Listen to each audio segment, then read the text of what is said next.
I've been in these YouTube streets for a little over 3 years now, but before I started creating content, I used to be a heavy consumer of financial related content. And whenever I would click on one of those videos, a reoccurring theme started to occur. I would start to see most people on those videos talking about how you could never enjoy your life pretty much, right?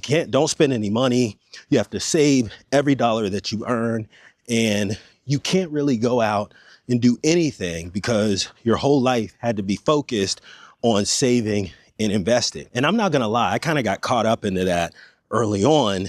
And one thing that I quickly found out is that it made me miserable. I always say that building wealth is a slow process, especially in the beginning when you're starting with little or no money. And I truly believe that that's why most people end up getting frustrated and they ultimately quit before they can actually get a little bit of momentum. So in today's video, I'm going to be going over an alternative way to look at being able to build wealth while simultaneously being able to enjoy your life. So normally what happens when you first are starting out with trying to figure out how to get yourself on track, you may go on places like YouTube, start watching videos, and you'll see that reoccurring theme that I previously mentioned, where people will say, you gotta make sure that you're only investing and saving, and you have to do that until you're 65 years old. And then, and only then, can you go out and actually enjoy yourself. I'm not the person on YouTube that's gonna tell you, you have to wait till you're 65 until you're able to have fun.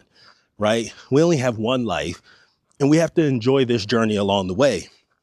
But on the flip side of that, I'm not going to be the guy that's going to say you only live once or YOLO. So go out, do what you want to do, have fun, and things will all work out in the end. I'm not that guy either. There's absolutely a way to enjoy this journey that we call life while being able to build wealth along the way. I'm not waiting until I'm 65 to do the things that I want to do. It's just not going to happen. The next thing that you usually hear is, oh, can't go buy coffee. You spend $3 at the coffee shop, that $3 multiplied by X amount of times a month over a 30-year period, that cup of coffee that cost you $3 was $150,000 that you could have had by investing. See, when people start to hear stuff like that, they're starting to be like, what? I can't even buy coffee now? Coffee? And then you get discouraged and you're like, well, I can't even buy coffee. I can't go to the grocery store. Can I buy groceries? Am I able to put gas in my car? Because I'm not even supposed to do anything. I'm supposed to walk to work and penny pinch along the way. And whenever I see these types of videos pop up that are that extreme on being frugal, I just laugh because I believe that it's pushing people in a direction that they're going to do something that's not going to be sustainable over the long term. So how do we approach this to make sure that we can make sense of all this, to where building wealth and simultaneously at the same time being able to enjoy your life? Where do you start? You've heard a lot of people talk about paying yourself first, and it might mean something a little different to everyone. But whenever I'm talking about paying yourself first, I'm talking about doing the things that will help you to build wealth, like investing in a 401k or brokerage account. I previously made a video about how automating your life can be possibly one of the best things that you can do to help you build wealth. So whenever you're paying yourself first, you're just taking a percentage of your money that you earn every single month, and you're allocating that into your wealth building machine. I treat paying yourself first just like any other bill that I have on my budget. Right? Whenever I make my budget out, I've got utilities, I've got groceries, investing. It's all there on my budget. And once you have that set up, it allows you to do what I call value-based spending. So you've got everything on automation. Your investments are going in like clockwork. It's automatically happening, so you don't have to worry about doing it.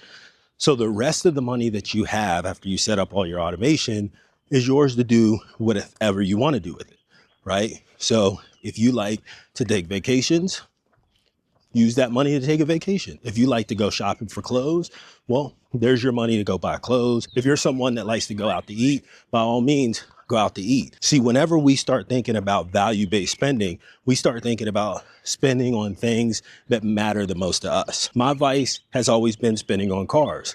I never really cared about luxury overseas travel. The money that I had allocated to do whatever I want with usually went to cars, and that's fine. But if you're not a car person or you're not a travel person, it doesn't matter. Do what works for you. One thing to keep in mind when I talk about value-based spending is that if you're someone that likes to take vacations, you want to spend $10,000 on a vacation and it's in your spending account because you've already set up your automation, then you have to make sure you're not also a car person and someone that likes to go out and buy clothes and someone that likes to go out and have fine dining all the time, because that's where we get ourselves into trouble. And that's where we start relying on credit cards. And then, of course, everything that you've tried to accomplish from a financial perspective all falls by the wayside. The next thing that cracks me up when I see some of this advice is that you have to always be doing something, right? You have to be up at 3 o'clock in the morning, get your workout in, run 2 miles. Everything has to be done by 2 o'clock. And by 2 o'clock, you've accomplished more than most people have in 1 week. We've all seen those stories, right? Nothing wrong with that. I'm an ambitious person by nature. I'm always trying to do something to improve myself, but I also take time to invest in my downtime, my off time, just time to sit and think. I think that's so underrated. Just being able to go into my office at home, sit down and sit in silence, 30 minutes or 60 minutes, just to think. Think about the things that I've accomplished. Think about things that matter most to me. Or sometimes just sitting in silence and just taking a breather. Sometimes it's cool to just sit back and think. Another way to be able to look at enjoying yourself while simultaneously building wealth at the same time, as opposed to focusing on being more frugal, not being able to go buy your coffee or go out to lunch, is why not make more money? So we just talked about how it's great to have some downtime and to just think.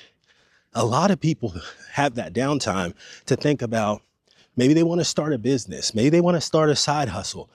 It may not be anything substantial, but hey, maybe if you have a side hustle that brings in $500 a month, that's enough to pay for the trips that you like to take every year, right?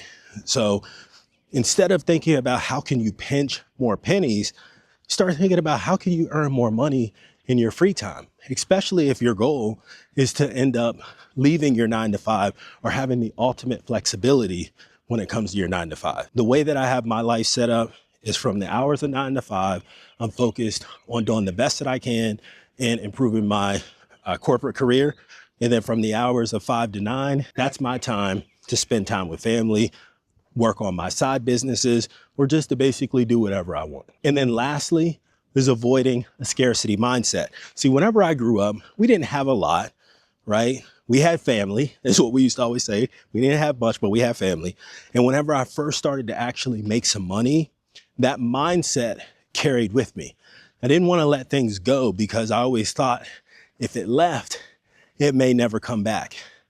And that took me a really long time to identify that and then work to break that, because that was ingrained in me. But I'm telling you, once you open up your mind to where there's more than enough available for everyone to go out there and get it, your whole mindset and philosophy starts to change. All right, so what do you guys think about the financial space and a lot of the videos that you see where people are telling you that you can't really spend money, you have to be extremely frugal as possible, and if you go out and you spend your money on anything, then you're failing? Would like to get your feedback on that, because that's something that I completely disagree with.